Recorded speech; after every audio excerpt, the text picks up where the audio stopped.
Hey everybody, today we are going to talk about my absolute favorite exercise, the deadlift. And we're going to focus primarily on using dumbbells today because that's what most members of Straight Up Strong are working with. However, do know that you can do deadlifts with barbells and kettlebells as well. So what's amazing about this exercise is you are really working on strengthening your posterior chain. So your chain of muscles that runs on your backside, including your glutes and your hamstrings, and yes, your lower back. We want to be strengthening all of those muscles. We're also utilizing the muscles that run underneath our arm, our lat muscles. Think about the muscles that you would be using to pull yourself up overhead or do a lat pull down, okay? We're using those muscles because we are thinking about keeping a neutral spine when we are doing our deadlift. So whereas when we squat, we're thinking about breaking at our knees first and then hips come down towards the floor. In a deadlift, we're thinking about pushing our hips back so that our tailbone is moving backwards behind us, okay? So that little change there in thinking, squat, hinge. And now when we do the deadlift, our knees are bending as much as we need them to keep ourselves from our butt going up higher than our head. We don't want that. So if we start to continue to move downward, that's when our knees start to bend. But this movement initiates here, and as we hinge over, we really, when we're using the dumbbells, only need to go about mid-shin, okay? And then come back up to start. If you're looking to bring the dumbbells all the way down to the floor in a deadlift, you are going to have to then bend your knees. But the movement comes from the hips. It is a hip hinge movement, okay? So most of the time when we are working with dumbbells, we're actually doing what's called a Romanian deadlift, which means we're starting at the top of the movement and then lowering down, coming about mid-shin, and then pushing the floor away to come to standing. A regular deadlift is most often seen with the barbell or with larger kettlebells or larger dumbbells that enables you to hit the floor. This then ends up with more knee bend, which then incorporates more quadricep, okay?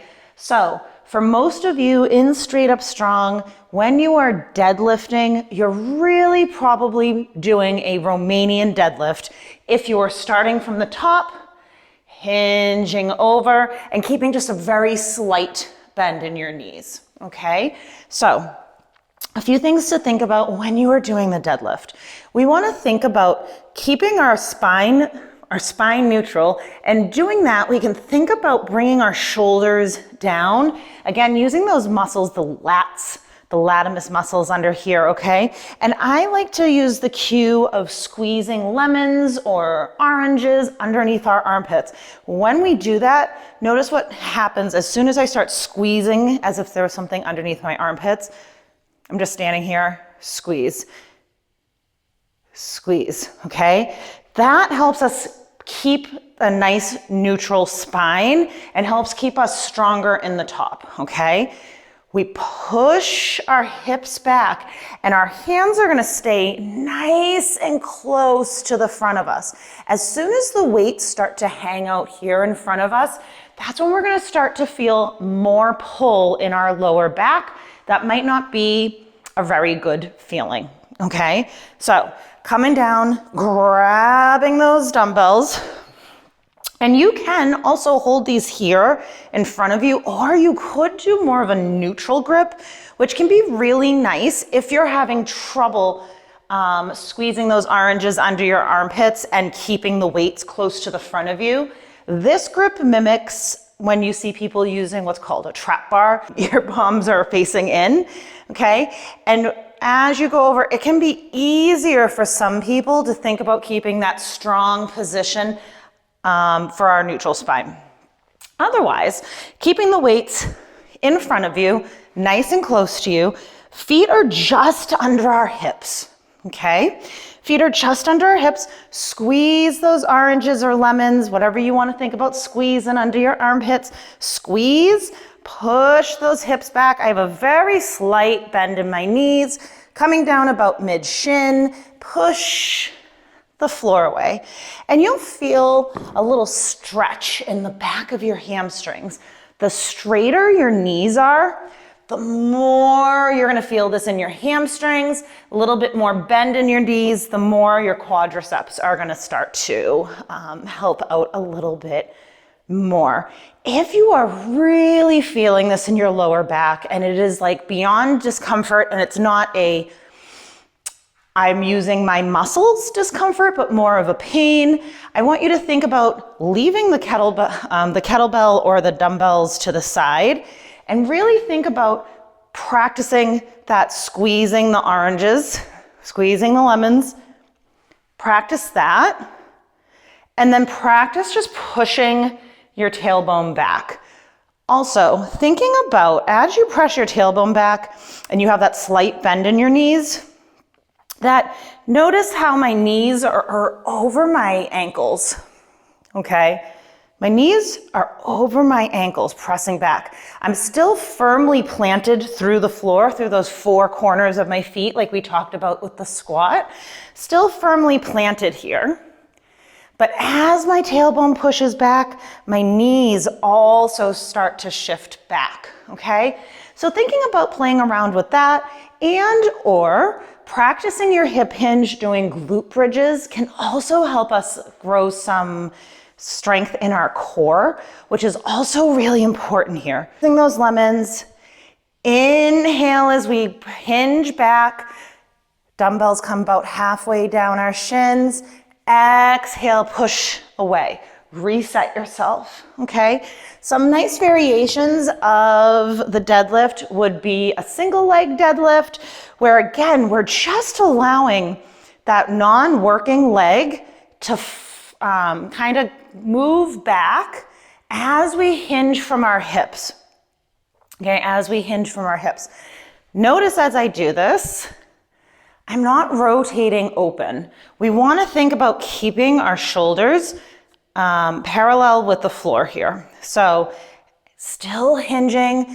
I got a nice bend in that working leg, and you can also always stand by a wall or a counter just to have that proprioceptional assist there. Sometimes just knowing that there's something there to help you catch your balance helps you catch your balance, okay? If that's not working for you, or you want to use something heavier for your single leg and you still want to work in a unilateral or single leg movement pattern, maybe the weights that you have are not, you've like outgrown the weight for your deadlift and you want to make it more challenging, you could do the single leg deadlift, or you can do what's called a B stance deadlift. So feet are still parallel, they're under our hips, and I'm going to move one foot back, still under my hips, not like this, okay? But it's not as far back as it would be for a lunge. And my toes of this back foot are about the distance of my heel of the other foot. Push that heel up, still thinking about that hinge from our hips, lower down, press the floor away. So about 80% of our weight is in this working leg and about 20% of our weight is in this leg. The B stance deadlift is a really great way to add a little bit of a new challenge, work unilaterally, while giving you a little bit more stability. This is sometimes also called a kickstand deadlift. It gives you a little bit more stability here.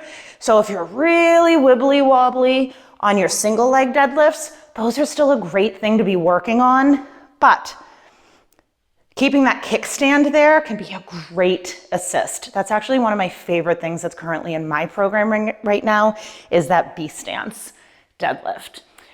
So hope this is helpful for you with some of these touch points on how to do the deadlift. This is a very, very big overview. If you have questions, I want to hear them. Coach Tina wants to hear them. Post them in the community. If you have video of you doing deadlifts and you would like some tips or feedback, please post them in the community.